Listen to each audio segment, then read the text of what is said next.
This episode of Soul Decodes is pre-recorded, but Sarah and Tia Jolie felt it compelling enough to share with you today. We hope you agree. The following Earth Angel Media presentation is brought to you commercial-free as a gratuity from the sponsor producer named after the show. Please consider their message. Find other high-value shows listed at earthangelproject.com. Enjoy the show.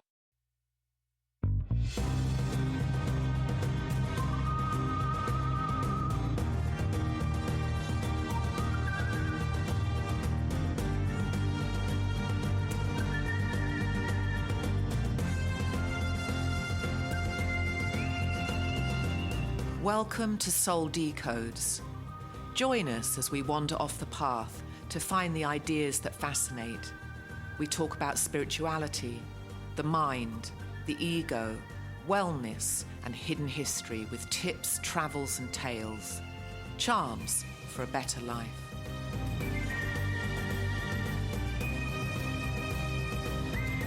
Well, hello and welcome. This is Dr. Tia Jolie Phillips in the Treehouse Studio here on Phillips Island in Central Florida. I'm honored to be in the presence of Sarah Tirri. She is known as an author, a writer, as a philanthropist, and also, more than anything, a thinker. Like probably nobody outthinks you, but or at least I bet they do. At least, well, let's put it this way: they don't.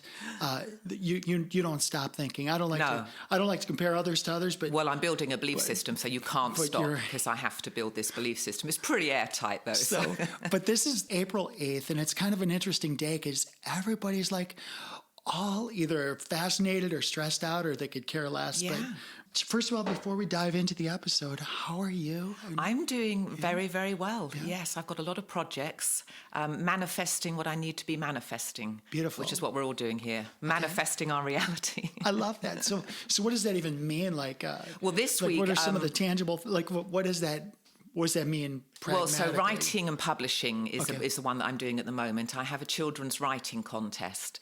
So I've picked the winner, and I'm now editing her story, and I'm having that illustrated, and I'm publishing that. And then we're meeting at Umatilla Elementary School to hand out the prize. And the prize is $500 for the winner. And I publish the winner's book on Amazon. And they get 50% of the author's royalties for all the time that the book's on there. So if this goes viral and it sells millions, they're going to be banking. And it's theirs. It's like a small business for the child. That is such a sweet idea. Yeah. How did you think of that? It's so thoughtful. I don't know. Ideas pop into my head. It's just inspiration. I could be driving along thinking about, I've got to shave my legs tonight, and all of a sudden an idea will start forming and churning, and that's when I grip onto it and then I expand it. You and I are similar that way. We'll talk more about that. But that is such a sweet idea, because that is the type of thing that we need more of. Yes, literacy is very, very important. It's a huge problem. You have to be able to read. You have to be able to, and I don't want that to slip through the net, and I want to do my part in making that like a public service announcement in a way. And I think the competition and writing and keeping it fun with a nice prize at the end of it, because everyone likes a prize. Everyone likes a prize, right? So I love that. And sometimes when you talk about your writing, not only your writing, but also the philanthropy behind your desire to get people so with the write. published book, this so it's Travis the Tent series, and it's a children's series that I started writing about 25 years ago. So the child gets the parameters. It's my 3 children, Charlie, Joey, and Samantha. They go into this magic tent. And my son, on his 5th birthday, was actually given this tent at a birthday party I had for him. But we didn't know who the mother was. We didn't know who had given him the tent. So we ended up with this very mysterious tent.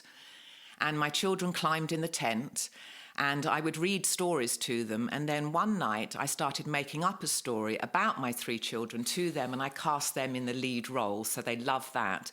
And then they would give me ideas at bedtime about what to put in the book, so I put that in. And that's how this all started. And then from that, my sister-in-law and I, we wrote 12 of them together. She did 6 and I did 6. We published those. And then we've extended this writing competition. So the child has the parameters of the 3 children, but they go to the strange land in a tent. And then the child writes about what they see in this strange land, where they are, what the characters are. I mean, it could be anything. But what's neat about that is it's a blank canvas. Yes. And you've just given them the sandbox. Yes, the beginning and the end, and then they write 99% of it in the middle. I love it. And what even beyond that, the philosophy is that they're creating a story that's got a lead actor or actors, and you're positioning them to write their own story. Yeah. Because there's this transference that will happen. And they can say, well, wait, I can write a story about other people. Why don't I write my own story where I'm the lead character? Well, they're not the lead character. No, but what I'm saying is like take away from the writing in their own life. So the lead character is going to be who they meet when they get there. That will be the lead character. So it could be a blue baboon, a greedy goblin. Oh, I see. Okay. So that's the lead character. But what I'm saying is there's a transference that will happen in that student's life where they, for real, because it's not just about the writing, it's about coming to a realization that I have my life, I'm writing my future, I'm the lead character. Do you see what I'm saying? Yes. Not in the story, not in their the story, life. but in real yes, IRL. I see. Yes, IRL, I follow you in now. real life. Yeah. So I love that because from a philosophical viewpoint, you're setting the standard. You're putting together this process where they're creating. Now you're creating writing, but the idea is that they're actually creating, and there's going to be a transference where they get to this point where the individual student's like, hey, I want to be the lead actor. I want to write my own story. This is going to be my story in my book, and I can create whatever I want. So this will be a stepping point for that. That's what I'm seeing happening. Yeah, and that's nice. I love what you're doing. Yeah. Thank you for sharing that. I've been wanting to ask about So I have a children's foundation. It's a registered foundation, non-profit, and the winning child gets 50% of the royalties, and then my foundation gets the other 50%. I don't need to earn any money from this project. And then with the children's foundation, that's when I want to do my big philanthropy work. That's where I really want to make a difference in children's lives, because that's our future. And that sounds as corny as fuck, I know, but it really is. It really is. I mean, these kids are... Well, this is what we've got to work out. I used to ask the question, what's worse, somebody who can't read or somebody who can read but doesn't? Yes.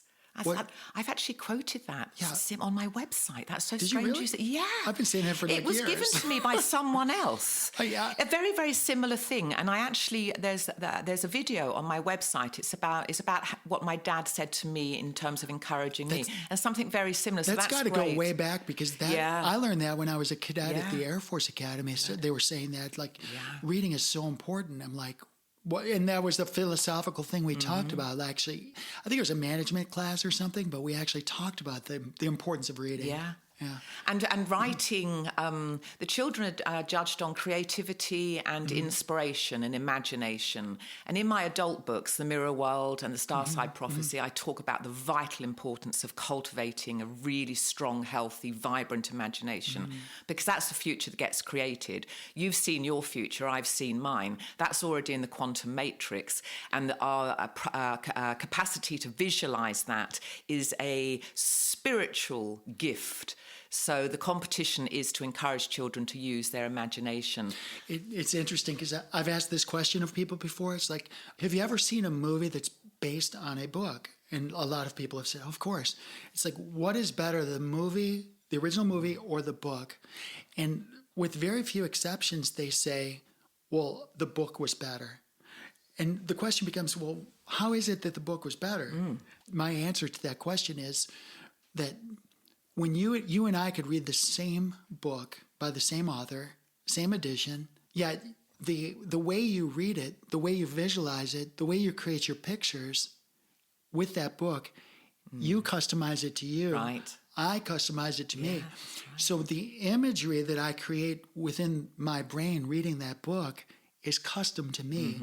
So when I go and I read that book and I have all these beautiful experiences, because it's a relationship with that author. Right, so I'm reading their words. I'm picking up what they've expressed through their writing, but it's my personal experience that is the overlay of what they're writing. Yes, it's seen through my personal vision, so it's always going to be customized and tailored to me. Then when you go to the movie screen and you see it on the big screen, and there's the orchestra and there's the all the bravado, all this. It's sometimes a letdown, because what we create within ourselves and for ourselves is so compelling and so powerful that what's on the screen can't even compare. I think it would depend also, do you have a vivid imagination or a limited one? Has it been cultivated or not?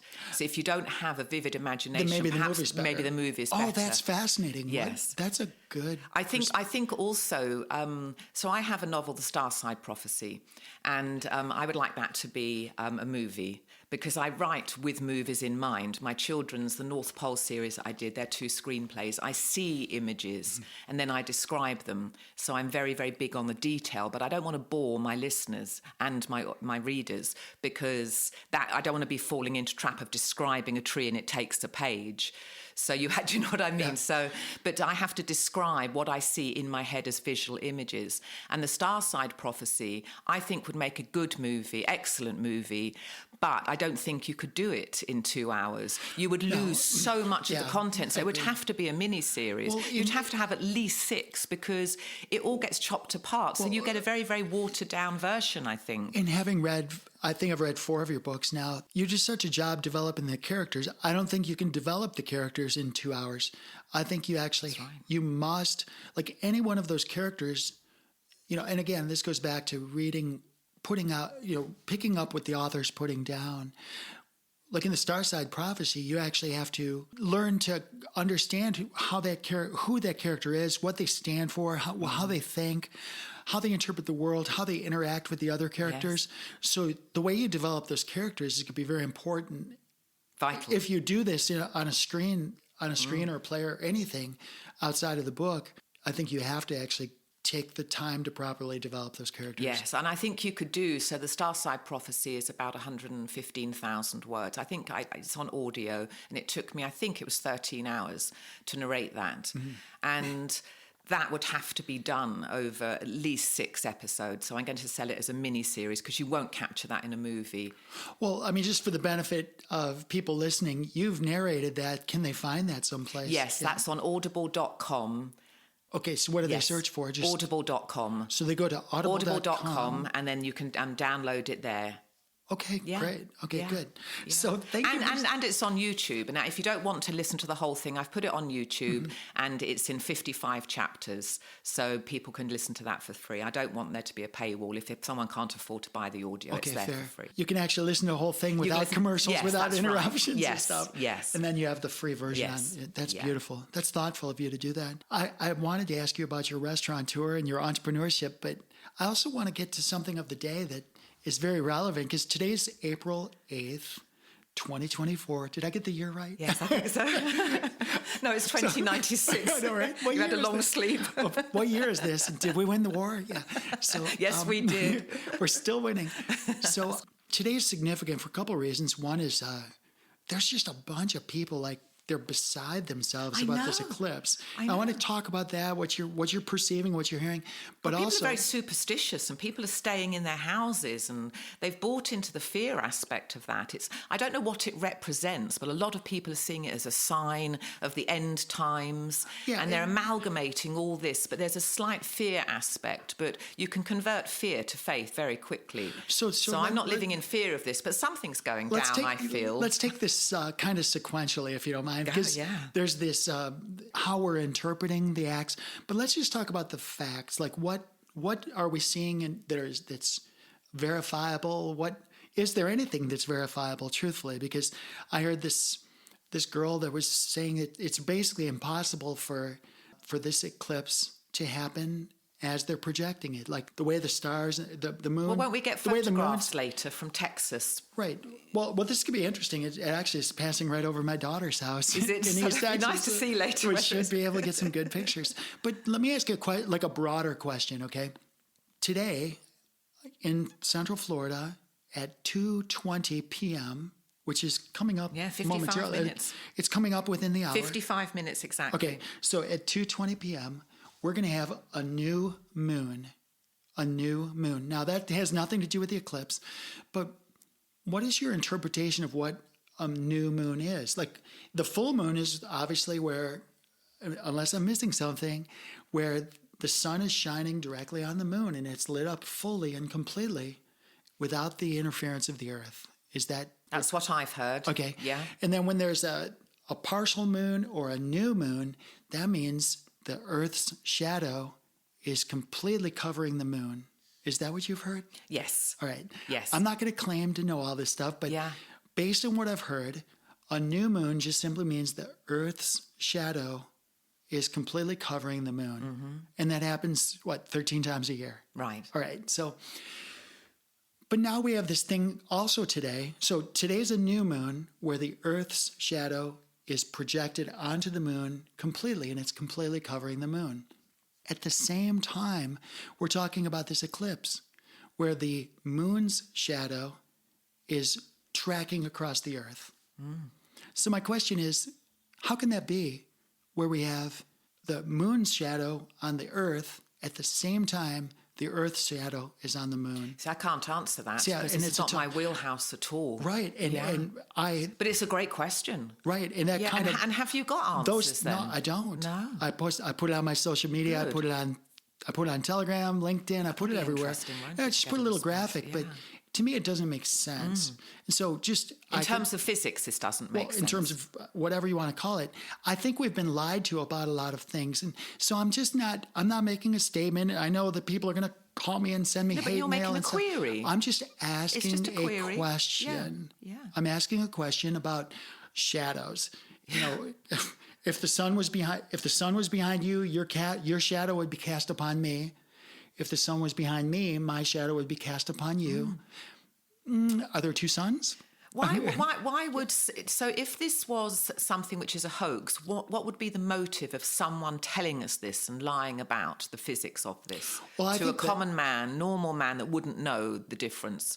Right. And so that really is... What I like about your question is it's not something that I need to answer. It's a question that everybody needs to answer for themselves. Yeah.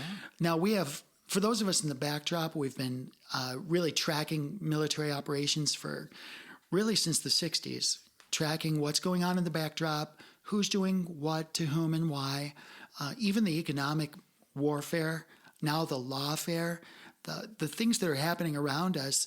Many of us call us constitutional patriots. Yes, I love that term. We're not really interested in the politics. All we're interested in is protecting and defending the Constitution of the United States. Yes. Many of us have sworn an oath. Which is defending every citizen. Right. Yes. I won't say every citizen, but every American. Right. That's what I meant. Yeah, there's a difference between a citizen, which is sworn which is beholden to the U.S. corporation, and an American national, which is we the people. You know. Right. So we'll talk about that another time. But my point is that I think your question is valid. On a bigger discussion is, are we in a place where we're still allowed to ask questions?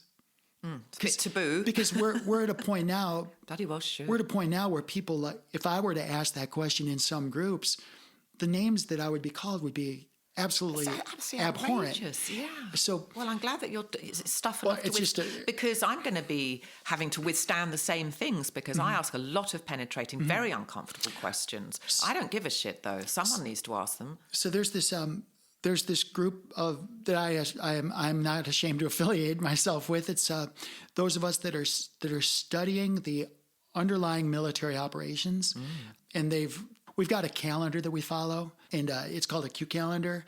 But basically, the 11/11, the date 11/11 is directly opposite the date of 4/8.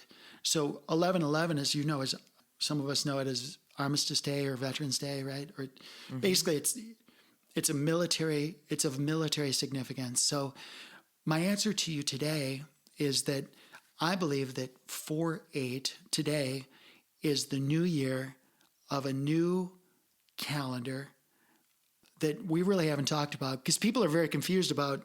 This military calendar or a psychological, spiritual calendar? I think it's a little bit of both. I think that what's happened is we've been disconnected from reality. People are confused. Let's look at the calendar. How many months of the year are there? 12. You'll say 12. How many moons are there? 13. Well, how do we go from synchronizing ourselves with the moon, the lunar 13 months, how do we get to 12? Well, we've got these two basic calendars. One is the Gregorian calendar, and the other one is the Julian. Well, how did those two calendars come in? Yeah. who put the Julian calendar in place? Was it necessary for crops or some? I mean, who it seems to me the crops would be synchronized. You would think so. To the sun and the moon. Lunar, yeah, right. Yeah. I know, being a farmer myself. That's right. Everything's I just don't know synchronized. what the purpose. Maybe someone thought it was a good idea for whatever reason. But what difference does it make to you? What the difference it makes to me would be, first of all, for me personally, I'm always looking. I'm a relentless pursuit of the truth. I don't even care what the truth is. I'm not like this egotist. This is my truth is the only With truth. a bias, yeah. I just want to know the truth. So if Sarah can bring Tia Jolie a truth or a belief system, and I'm looking at my belief system, we should be able to come together and have a discussion about, okay, how did you come to believe that? Yeah. And I'll explain mine, and we'll have this conversation, and then my beliefs will morph a little bit, yours will morph, and we'll come to a new understanding of what. But if we all do this collectively and not fight with each other. But people don't like to break away with tradition because they know what's comfortable for them. And the world could be considered freaky because it appears to be very freaky. With my belief system, it's not freaky at all. Sam Harris, who's he's a neuroscientist and my favourite philosopher. And my favourite quote I'm not your favourite? No, not quite. You're second. And Sam says, I don't want to be wrong a moment longer than I have to be. I love that. Brilliant. Oh, yeah. Yeah, I mean, I live my life by that. I don't want to hold on to an idea that's outlived its usefulness. Well, and even when my children were young, you know, I remember my daughter was just a toddler, a child, and she would ask me, how do you know so many things? And I told her, as I read, I listen to people, I ask questions. Were you curious as a child? Oh, totally. Very, very little. Totally, yeah. You're probably a real pain in the arse asking questions. I was a royal pain in the butt, but I still am a child. I'm just stuck in this grown-up body. Little children, it's a mandate from Jesus. You'll know the kingdom of heaven. Right. But my daughter said, you know so many things, you know, because I can go in and talk to somebody about molecular biology and then airplanes. Polymath. Totally polymath. But I told her, I said, but you know, you have things that you can teach me too. And she's like, how's that? I'm just the kid and you're the adult. I said, don't call me an adult. I'm just a kid. And she laughed. And I said, but no, seriously, like, I said, you've got this beautiful spirit within you. You have a soul and you don't know how old your soul is. Like your body is like 5 or 6 years old, right? She's just a kid. And I'm exactly 30 years older. So I'm 30 years older than you. But the truth is, like, my soul and your soul might be the same age. Your soul might be older than me. Yeah. But the thing is, like, your interpretation of what's going on around us is not going to be biased. It's going to be more pure than mine because I've seen so many things. Some are true, some are false. So when you say to me, if some little child, if I was walking out of a department store and some 5-year-old said, hey, ma'am, I think somebody's trying to break into your car. Do I discount what they're saying because they're 5 years old? Yeah. Or do I just say, oh, thank you, and I run over to my car, see who's trying to break into my car, right? So I don't think we got to get past this. I'm not going to listen to somebody because of who they are, their age, listen their to color, the quality of their what gender. They're saying, the quality of their information. Listen to their message. Yeah. Maybe I go there and there's like nobody breaking into my car. That's okay. But let's not discount things because let's take people seriously at face value and give them a break, give them a chance. Right. Yeah. So this is all to go back to this idea that. But this eclipse that's happening, so the significance of this for you, let me just try and get this right, this is just another way that we've been lied to. This could possibly be a hoax. I mean, I guess we'll know later whether that's what we're seeing in terms of all the video footage is real. Is that your contention with this? Well, this is not within the law of physics, and it's not actually reality. Let me preface my personal answer with, I've never, ever, I just turned 61, I've never heard an official narrative that is completely true. In most cases, official narratives are at best partially true, and oftentimes they're led to instill what I call fear porn. Yeah, like they're trying to. I thought the Bible was like that. I said I thought there's partial truths in this, but that's all. Right, and I think there's plenty of. I think the Bible's a beautiful thing, but it's a partial truth. There's so many beautiful things in the Bible. I read... The Bhagavad Gita is probably a partial truth, right? I haven't slogged my way through that. The Hindu scripture, the Bhagavad Gita. Okay. So it's a Hindu scripture. Okay. It's thousands of years old, I think. But I wasn't able to read that. But I've heard it interpreted, and there sounds like partial truths in that. So there's partial truths everywhere. Our agenda, I would say, is to amalgamate all these partial truths with the idea that we live in a magnificent reality, and we've been shielded from seeing the truth of this reality, where we can actually work this out for ourselves. And the idea that we have a God, whatever that God is a God of magnificence. This God has done something so great and so grand, creating human beings and everything else that was created, that it's mind-blowing when each human being knows how much power they have in their minds. But the truth always, for me, has to be that God had a fantastic plan for everyone, and no one slips through the net. I love that. And you and I are in agreement on that. I can't pretend to explain what's inside of a group of the minds of a group of sociopaths. I'm not going to pretend. I don't even want to go there. But I will say criminal minds. But I will say, we can look at any official narrative and kind of pick it apart pretty easily. Right. And there's no denying that the skies above us have been whited out. There's all these. There's spraying. They say it's to keep the global warming in place or the climate change. It's a bunch of garbage. Do you believe that climate change is real? Well, I mean, the climate's always going to change. Yes, exactly. The question... But should we all be paranoid and hating ourselves? Not at all. This is fear porn. Yeah, and, God. We can go into this another time, Yeah, but basically, when you ask the so-called experts about what percentage of CO2 do you need to see a change to have this be a success, right? First of all, plants need CO2 to breathe. So if you want to defoliate or deforest the world, reducing CO2 is a great way to do it. God. You want more CO2 to get more plants, but that's beside the point. These official narratives about global change and stuff, it's to elicit a change in us. When we were children, if you went to a parochial school, it might have been different or even worse, but certainly the public schools, I'm a product of the public schools, and it's really almost no different than a prison, because you're told to sit down, shut up. Mm-hmm. Regurgitate this. When the bell rings, you get up. Yeah. When the bell rings, you sit down. Yeah. Don't you think it has to be somewhat run like that? Because herding 30 children is no joke. I mean, it has to be some type of military bell ringing, get up, do this, because you've just got, hundreds of children. Well, I mean, there's that, but who owns the schools? Who runs the schools? Well, that's a different question. So, when you really dissect this and dive deep, there's this group of families. There's like 13 families that pretty much run the world. They've got most of the money in the world. They've got control. They've deceived, they've lied, cheated, and stolen from all of us, we the people. And are they all in cahoots with each other? They're all working together? Oh, it's not only cahoots. I mean, if you look at it, it's pretty much incestual. It's way beyond cahoots. Yeah. It's incestual. But the bloodlines are everything for these families. Why is that? Why are they so bloody keen on a bloodline then? That sounds like Dune. It sounds like a sci-fi novel, I'm not one of them, so I can't tell you. But let's go back to the eclipse, because, this whole thing about what the eclipse, what the eclipse is and what it's not, it's relevant. And it represents something phony to you. It's either actual or it's not actual. The question is, who's taking advantage of it and why? To me, there's a lot of military operations going on right now. We've been tracking them for... And why would that be to their advantage or disadvantage? Whose? The military that you're talking about. The military that I'm talking about, is a collaboration that it reaches beyond...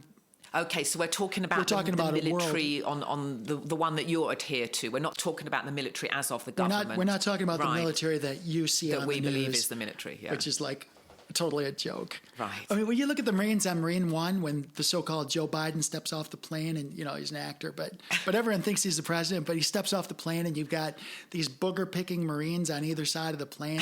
They're not even dressed. They don't know how to salute. Their badges are wrong. Their medals are wrong. Oh my goodness! I have to have a closer look. Their shoes are not polished. Oh, God. One's wearing brown shoes, another one's black shoes. This is not the way the military works. I used to augment the 89th Air Force at Andrews Air Force Base. I used to fly the president's limousine, Secret Service guys. I mean, we used to fly Bush seniors, Secret Service people. We didn't have cell phones or internet. But your shoes were polished. But I'll tell you what, if you so much as moved Oh, really? on that flight line, you'd be shot. Oh, wow. That's a lot of pressure, isn't it? If there's a ramp, they call it a ramp freeze. You do not even walk. If there were lines drawn on the ramp where if you stepped over that line, you'll be shot. All of the nonsense we see on the TV, this Biden character, going up and tripping, this is all it's pantomime. It's a charade. But what we have to do is you can't tell people things. You have to show them. Right. And what we're in the process of doing is revealing to people how gullible they are, how we have to demonstrate how bad things are going to get if you let this happen. Right. When you surrender your So sovereignty. how bad will things get if this continues? Is this an Armageddon scenario? Well, this is not the end of the world. I think we have to take people to what we're calling the precipice. We have to see this. This is not for consumption of you people like us that think. There's a lot of people who are basically robots. They're zombies. And they're going to wake up when shit hits the fan, basically. The operative word is waking people up, but you have to do it gently. You can't just wake people up and throw stuff in their Shake them face awake, because they will. It's not going to be a good look. Yeah. Well, they would rebel automatically. What we have to do, and believe me, those of us have been trying to wake. I was trying to wake people up back at 9/11 when all of that fake news. Yeah. I mean, there's people that died. I'm trying to wake people up in the mirror world. Right. Yeah. So there's people that have died. There's no doubt those buildings came down. There's no doubt people died. So that's factual. Those buildings came down and people died. But all of the story around it was false. So what was the truth? What was the purpose behind collapsing those two buildings then, in your estimation? To get Americans to surrender their rights. Really? To give up because liberty, to get free, to get wherever security. America goes, the rest of the world goes. And this is not an arrogant thing. There's beautiful people across the world. The thing is, if America falls, the whole world falls because we are the bastion. As much as people don't like each other, blacks, whites, Christians, Muslims, all that stuff, in America, we're allowed to cohabitate. The whole idea that they've pushed everybody to the fringe. They've divided every single way you can divide people. Religion, gender, divide and conquer. Every single way it's divide and conquer. What they've wanted to do, the only way you can take America apart is by having us fight each other. And we're not going to do it. That's the big message. America's about peace. Mm-hmm. We, the people, are peace lovers. Yeah. And yes, we have weapons.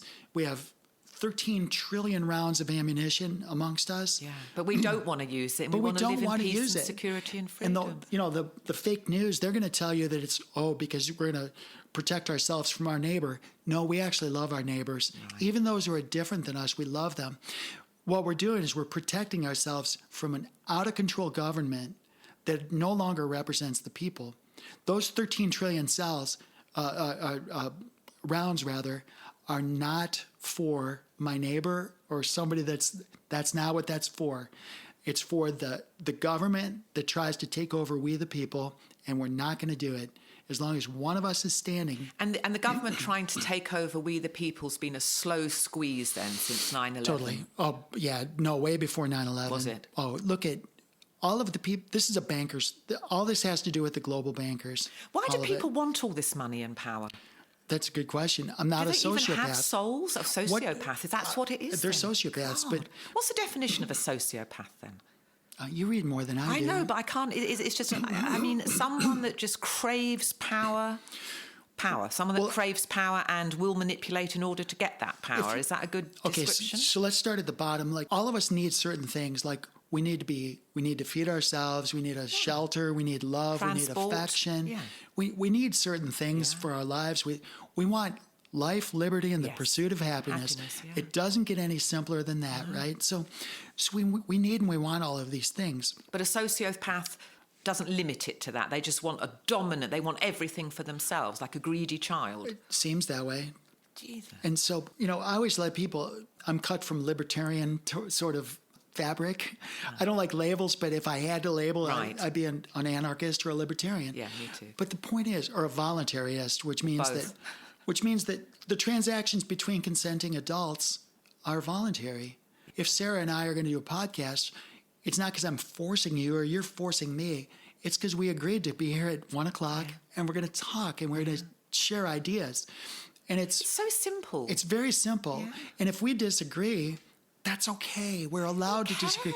Where do we get in? Why does our ego need have to have someone to mirror our state of mind? I met a lot of people who are very uncomfortable with my ideas just because it's not their ideas, and I can feel they just want to get away from me because it makes them uncomfortable. But we can all have different ideas, and it goes deeper too. Because think about this.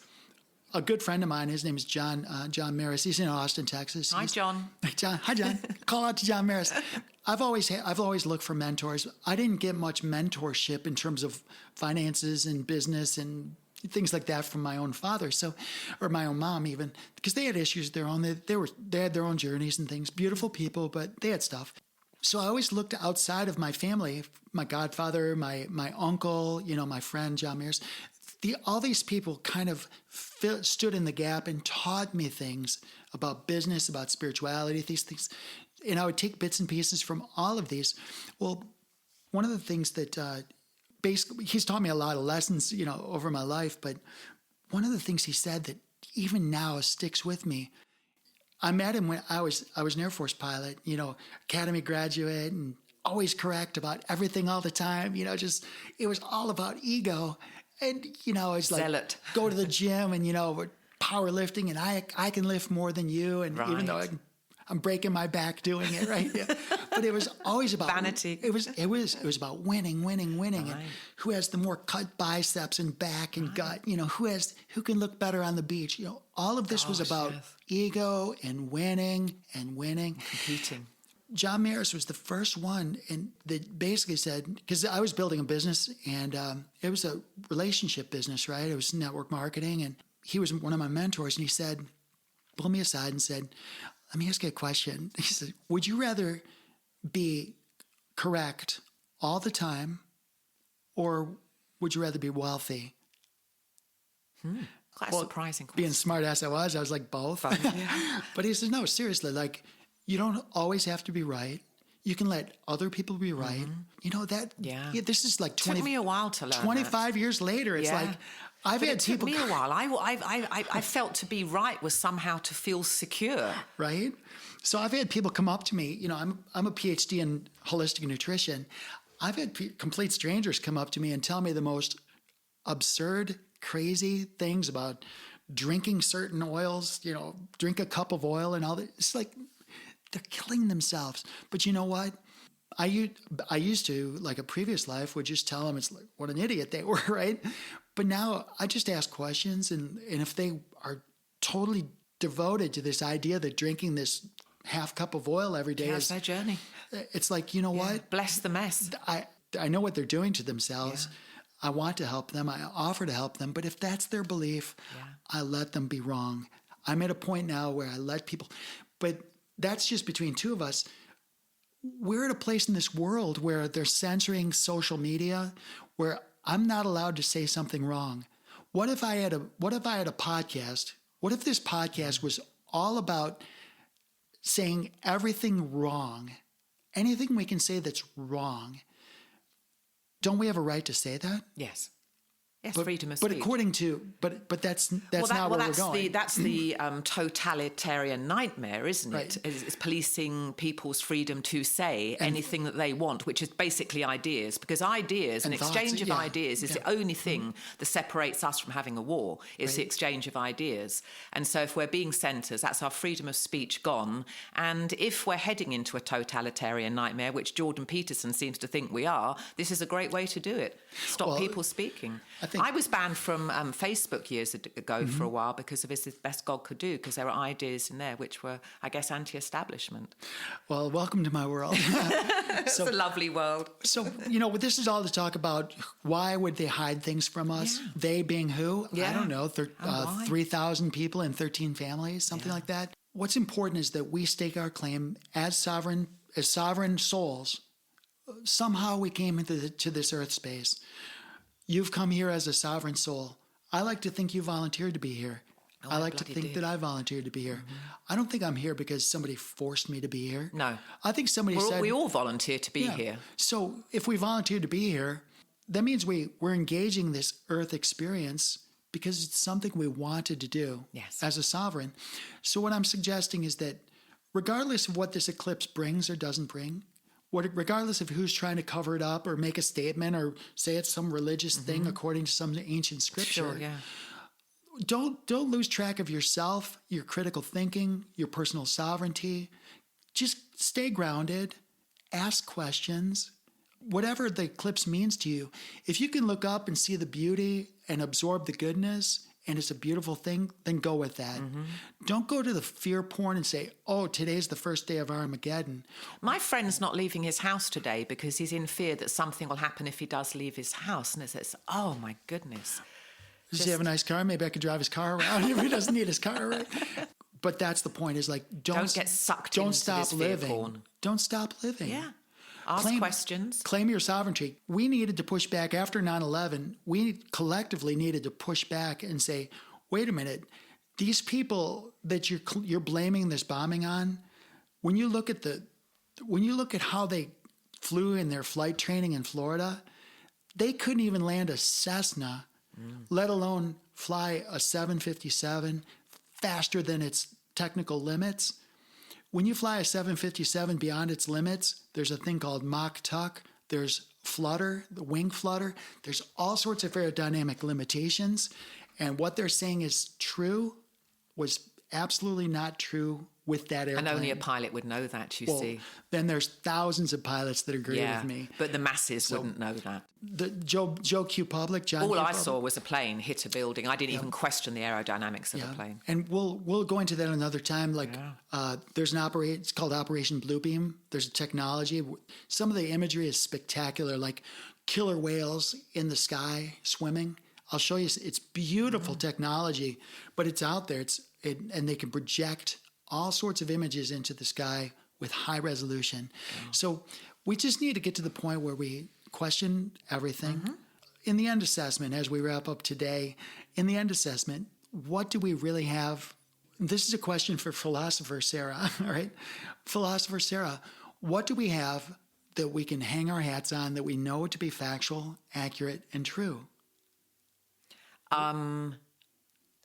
Yes, that we know. See, the belief system I have, I think I know this to be reality, but it's still a belief system. But for me, the only thing I can hang my hat on is keeping my mind orderly and of a high vibration, because I will reflect that in the mirror world. My reality will reflect my mind, and that's all I have. I love it. So by the time this episode airs, it's going to be after April 8th. And then we'll publish some pictures when we air this, because we'll have the pictures from the eclipse later, if that's true. And if not, someone out there with a flashlight. Well, a lot of people think there might be other heavenly bodies there that have not been disclosed. Some people even suggest that the luminaries that we see in the sky are not actual planets. Like if you have a P900 camera, you can actually look at the planets, and it's very different than the cartoon pictures that NASA creates for us, which NASA and Disney are sisters, right? NASA and sisters they have an exchange program. But what we see as planets, when you actually look through a powerful, powerful camera, is very different than what you see in these images. That's interesting. But we'll cover that again. Let's talk So we're running out of time today. Any closing thoughts for the people? Well, no, we can talk on the next podcast about a couple of things. But for now, it's been lovely. It's been a really interesting conversation. Happy Eclipse. Happy Eclipse, everyone. We don't know. Hopefully we have a chance. If you're hearing this episode, congratulations. You survived the eclipse. There you go. Good. Thanks, Sarah. Lovely talking to you. Bye-bye.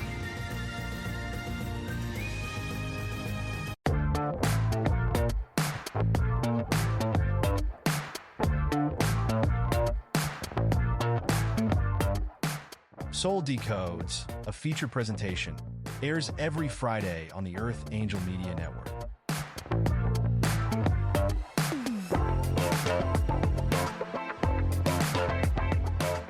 This episode of Soul Decodes is sponsored and produced by Live Pure. Optimize your life by taking your health to the next level.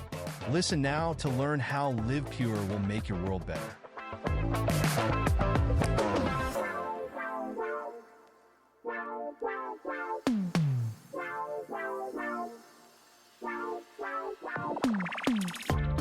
Live Pure is an American-based distribution system of online portals that give discounted access to clean, potent, natural, and ethically sourced healthy solutions for fat loss, muscle gain, immaculate skin care, immune system support, whole body cleanse, physiological balance, and performance support for athletes of all ages. Live Pure handpicks the best products and nutrients from world-class companies, always adding to their quickly growing wellness lineup that now includes Korean skincare, medical-grade nutraceuticals listed as pharmaceutical alternatives in the physician's desk reference, and healthy coffee that rivals the world's best, but for only about $1 per cup. Soul Decodes listeners looking for vitality, youth, beauty, and better health can get 25% off retail by visiting livepure.com/Sarah Tirri and signing up for free as a preferred customer. If you are a content creator, influencer, or home-based entrepreneur looking for worldwide cash flows from the emerging gig economy, Live Pure's state-of-the-industry brand partner affiliate program can bring you up to 7 different payment vectors as bonuses. As a content creator aligned with Live Pure and Earth Angel Media, you will enjoy massive co-marketing benefits, including a cutting-edge website that is personally branded to you or to your business. Sign up as a brand partner at livepure.com/Sarah Tirri, or drop us a note at connect@earthangelproject.com to get more information.